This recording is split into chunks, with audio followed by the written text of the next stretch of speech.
The tough questions start for Jon Gruden and Raiders. Alameda, California. Jon Gruden is known as a quarterback-minded football coach, but on Tuesday he looked like he'll be equally adept working with another position, punter. During a news conference at which Gruden was introduced as the Oakland Raiders' new head coach, he was personable and funny in front of a large crowd at the team's training facility.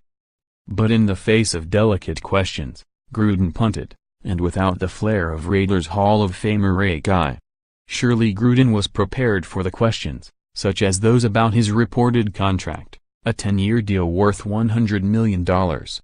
Before the press conference, Gruden's agent, Bob LaMonte, boasted that the deal is without a doubt a contract for the ages.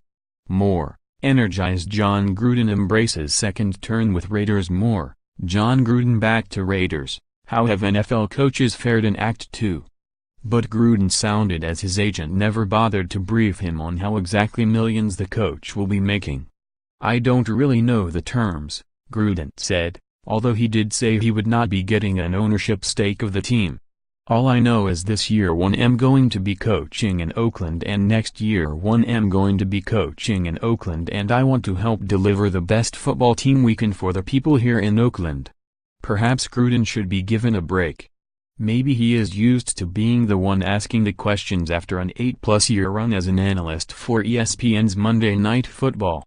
But the news media didn't let him squirm free on Tuesday, with another reporter asking Gruden about the expectations attached to an unprecedented contract.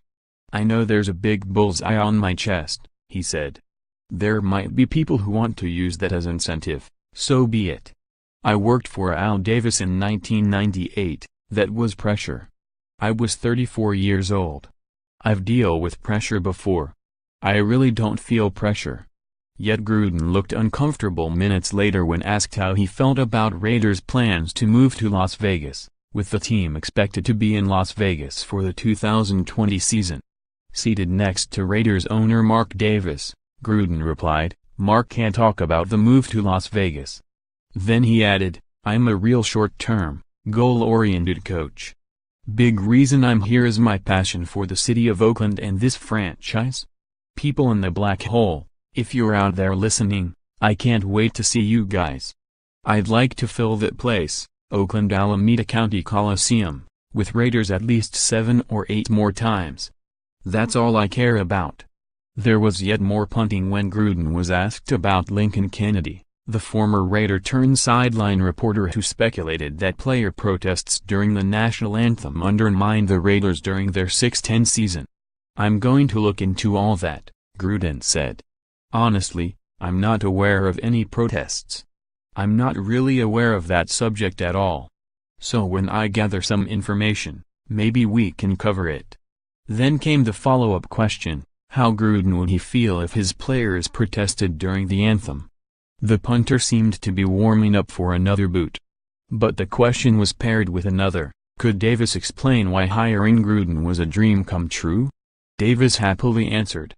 Gruden never bothered to address the anthem further and instead fielded an innocuous question about Raiders quarterback Derek Carr. Although there was no scoreboard in sight, by most accounts, Gruden probably won the press conference. After all, the man who will be signing his massive paychecks was beaming, as were the likes of Howie Long, Jerry Rice and other Raider greats who attended the press conference.